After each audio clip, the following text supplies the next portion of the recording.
Hi all, this is Anjali and welcome to my channel. This is day 72 of our 100 days coding challenge. So अभी तक आप लोगों ने 72 days मतलब 71 days programme आप कर चुके हो. आज हम 72 वाला प्रोग्राम करने जा रहे हैं जिसमें again will be working on connectivity between Python and my SQL.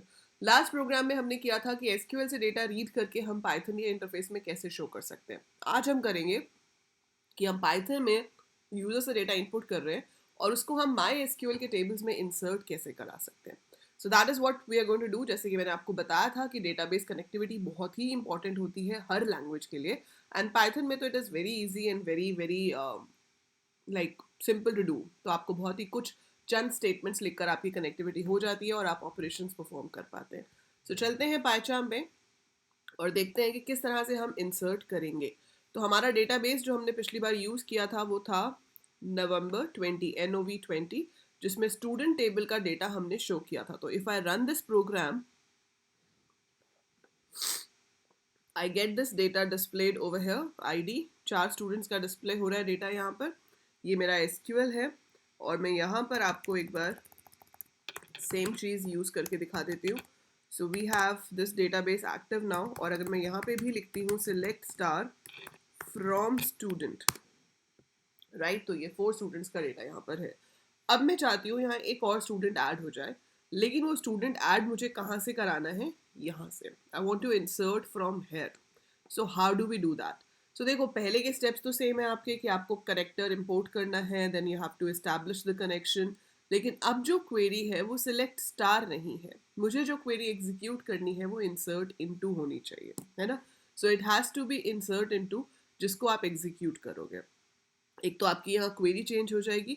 दूसरी एक इम्पॉर्टेंट चीज़ जो यहाँ पर चेंज होगी वो है हमारे पास कि आपको यहाँ पर कमिट करना पड़ेगा एंड में. सो कमिट का मतलब क्या है कि आप जब भी चेंजेस करते हो, जब आप DML स्टेटमेंट्स एग्जीक्यूट करोगे, चाहे वो इंसर्ट हो, अपडेट हो, डिलीट हो, if you perform any of these operations, तो आपको उसके बाद कमिट मतलब परमानेंट करना पड़ता है उन चेंजेस को. अपने आप से कमिट नहीं होते. So we have to write that. तो क्वेरी यहाँ क्या होने वाली है, insert into student. The syntax is that we write insert into table का नाम, वैल्यूज, और एक एक करके हमें सारी वैल्यूज देनी है.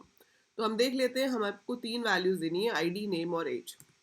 अगर मैं यहाँ पे डिस्क्राइब स्टूडेंट लिखती हूँ तो आप देख सकते हैं पहली वैल्यू इंटीजर है, दूसरी कैरेक्टर है, तीसरी इंटीजर है. So I will write the first value as integer. I will write second value as string. मैं यहाँ single quotes use कर रही हूँ क्योंकि double quotes मैंने बाहर use किए हैं. And then I'm giving the age and then I close the double quotes. So ये हमारे पास एक query create हो गई.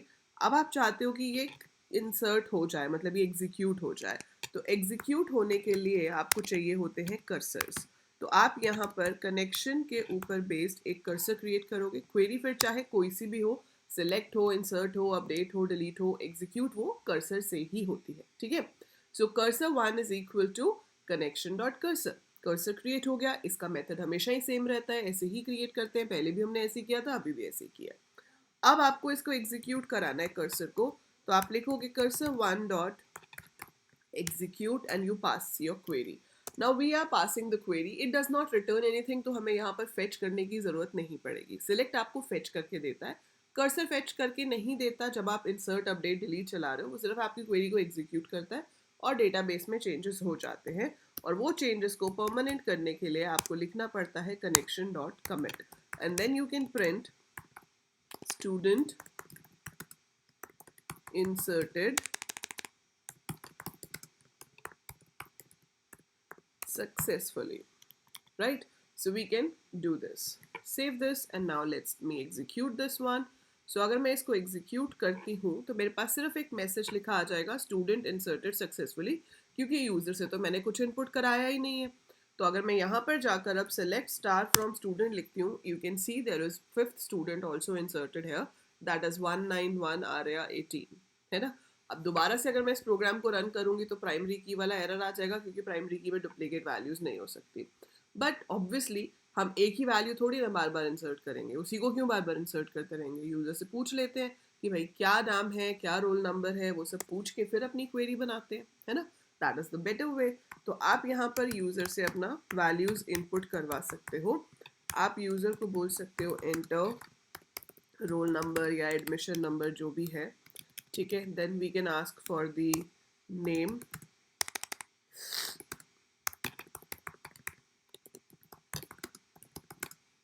enter name, then we will ask for the age,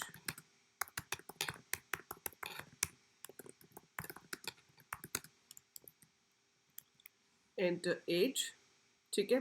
अब यहाँ पर हम क्या करेंगे, percentage S and percentage S. इसको करने के दो तरीके हैं, आप इसको डॉट फॉर्मेट से भी कर सकते हो या फिर आप इसको ऐसे भी कर सकते हो।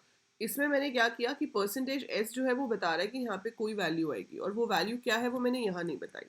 वो वैल्यूज़ के लिए आप बाद में एक टपल या लिस्ट बना सकते हो जिसके अंदर आप अपनी वैल्यूज़ दे सकते हो। So tuple is better because it is immutable. तो मैंने यहाँ पे रोल नंबर, नेम और एज को दे दिया, ठीक है। अब जब आप एग्जीक्यूट करोगे तो आपको इस क्यू के साथ अपनी टपल का नाम भी पास करना पड़ेगा, बस इतना सा काम है।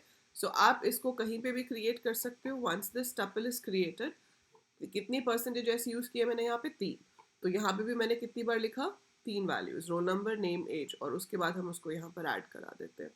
अब जब मैं इसको रन करती हूँ तो ये मुझसे रोल नंबर पूछेगा, I enter a roll number, I enter a name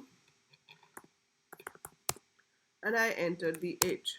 So student inserted successfully। चल के देखते हैं, यहाँ जाते हैं, ठीक है, और सेम क्वेरी को एग्जीक्यूट करते हैं। तो आप देख रहे हो आर्या इंसर्ट हो गया। इवन इफ अगर यहाँ से मैं अपना पिछला वाला प्रोग्राम रन करूँ डेटा 1, तो भी आप देखोगे कि यहाँ पर अब 6 रिकॉर्ड्स आ रहे हैं। तो जो हमने अभी इंसर्ट किए हैं वो भी बीच में ऐड हो गए हैं, ठीक है। तो आपको जब भी इंसर्ट करना होगा आपको सिर्फ किसको रन करना है, डेटा 2 जो मैंने अभी बनाया है, and I can give whatever value over here, ठीक है, and that will be added as a record. सो ये आपका कोड है जिसकी हेल्प से हमारा डेटा इंसर्ट हो रहा है, and you can check it over here. सो अब हमारे पास प्रियंका भी ऐड हो गया है। तो इसका ऑर्डर देखो एसक्यूएल का फिक्स नहीं होता, वो किसी भी ऑर्डर में दिखा सकता है। तो हम नहीं कह सकते कि भाई हमेशा इंक्रीजिंग ऑर्डर में ही दिखाएगा, उसकी मर्जी है, अभी वो दिखा रहा है ऐसे, that's another thing, but order does not matter, the main thing is the value is inserted. सो इस तरह से हम एक वैल्यू को इंसर्ट कर सकते हैं। तो ये रहा आपका कोड जिसकी हेल्प से आप किसी भी डेटा को इंसर्ट करा सकते हो डेटाबेस के अंदर। सो यूज़र से पूछिए, उसके बाद क्वेरी बनाइए, टपल बनाइए जिसमें सारी परसेंटेज एस वाली वैल्यूज़ दे देंगे, और जब एग्जीक्यूट करेंगे तो हम क्यू कॉमा वैल्यूज़ लिख के करेंगे। And don't forget to give commit after that, क्योंकि कमिट से ही आपके चेंजेस जो है वो परमानेंटली सेव होंगे। So that is how we insert. ऐसे ही मैं आपको सर्च, डिलीट और अपडेट भी कराऊंगी, हम सारे ऑपरेशंस करेंगे। And then not in this series but otherwise there will be a series on the channel जिसमें हम प्रोजेक्ट्स बनाएंगे, मतलब एक proper working software using Python connectivity, using Python files. तो आप उस सीरीज को भी फॉलो कर सकते हो later to make a complete full-fledged project, a software based on a particular topic like library management, student report card management, traffic management, anything like that. So वो आपको बहुत ही जल्द चैनल पे मिल जाएंगे। तो आप फटाफट से चैनल को सब्सक्राइब कर लीजिए, शेयर कीजिए अपने सारे फ्रेंड्स के साथ, क्लासमेट्स के साथ, जूनियर्स के साथ जो भी कोडिंग में इंटरेस्टेड हैं।